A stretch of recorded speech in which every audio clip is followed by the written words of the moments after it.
몹시 무더웠던 여름의 끝자락이 지나가고 어느덧 가을이 조금씩 다가오고 있다. 그리고 이제 조금만 더 있으면 대추를 따야 할 때가 될 것이다. 올해는 대추 수확량이 그 어느 해보다 많이 달려 풍년이 되었다.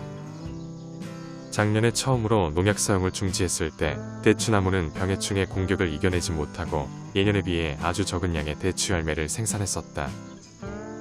하지만 그로부터 1년이 지난 올해 병해충에 대한 내성이 생기기 시작한 대추나무는 굉장히 많은 양의 대추를 생산함으로써 자신의 건재함을 드러냈다. 농장에 있는 대부분의 복숭아 나무들은 변화하는 환경을 쉽게 극복하지 못했지만 대추나무는 빠른 시간에 적응하게 된 것이다. 아마도 오랜 세월 동안 인간의 손에 길들여져 온 복숭아라는 나무에 비해 대추나무는 야생성이 강했기 때문일 것이다. 하지만 올해의 이런 모습과 달리 작년 이맘때쯤에는 대추나무의 상태가 굉장히 좋지 못했다. 늦가을도 아닌데 대추나무의 잎이 대부분 떨어져 혹시라도 병에 걸린 건 아닌지 걱정이 될 정도였다. 하지만 1년이 지나 대추나무는 스스로 병해충에 대응할 수 있는 면역물질을 생성하기 시작했고 스스로 건재함을 드러낸 것이다. 아마도 올해 대추 수확량은 작년에 비해 최소 2배 이상 증가한 것 같다. 이제 대추나무뿐만 아니라 농장 전역에 있는 나무들이 내뿜는 면역물질이 증가하게 되면 건강한 숲이 되는데 큰 도움이 될 것이다. 아침 식사를 마친 닭들은 오늘도 농장 이곳저곳을 돌아다니며 곤충들을 잡아먹고 있다. 사실 농약을 전혀 사용하지 않은 지 2년이 되어감에 따라 농장의 모든 지역에서 생태계가 복원되고 있다. 제초제를 사용하지 않음에 따라 풀들이 무성하게 자라고 있고 풀들이 무성해짐에 따라 갖가지 종류의 곤충들이 나타나기 시작했다. 곤충의 숫자가 많아지면 좋지 않을 거라 생각하겠지만 우리 농장에는 이제 늘어난 곤충들을 통제해 줄 수 있는 생태계가 어느 정도 완성 단계에 들어섰다.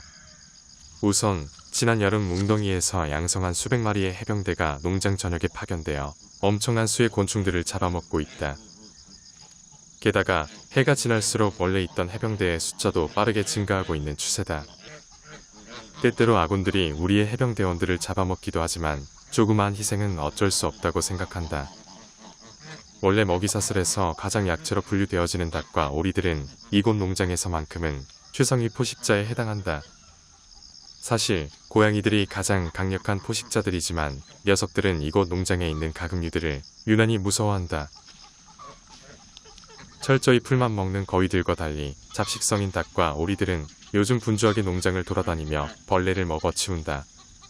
아마도 녀석들은 다가오는 겨울을 대비해 의도적으로 단백질을 섭취하기 위해 분주히 움직이는 것 같다. 그런데 똑같은 잡식성이라고 생각했던 닭과 오리들이 좋아하는 벌레의 종류가 다르다는 걸 최근 알게 되었다. 물론 녀석들이 지렁이를 좋아한다는 공통점이 있지만 닭들은 풀에 붙어있는 곤충을 좋아하는 반면 오리들은 땅속에 있는 벌레를 더 좋아한다.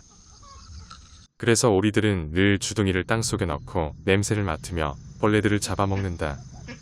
나는 얼마 전까지 오리들이 비가 오는 날을 유난히 좋아하는 이유를 녀석들이 워낙 물을 좋아하는 물새이기 때문이라고 생각했다. 하지만 비가 많이 오는 날 녀석들은 목욕을 하는 게 아니라 땅속을 부리로 후비며 벌레들을 잡아먹기에 바쁘다. 비가 많이 내리는 날에는 지렁이를 포함한 토양생물들이 땅 위의 표면으로 올라온다는 사실을 오리들은 본능적으로 알고 있는 것이다. 어쨌든 비가 많이 내리는 날에는 나는 오리들에게 따로 특식을 주지 않아도 된다.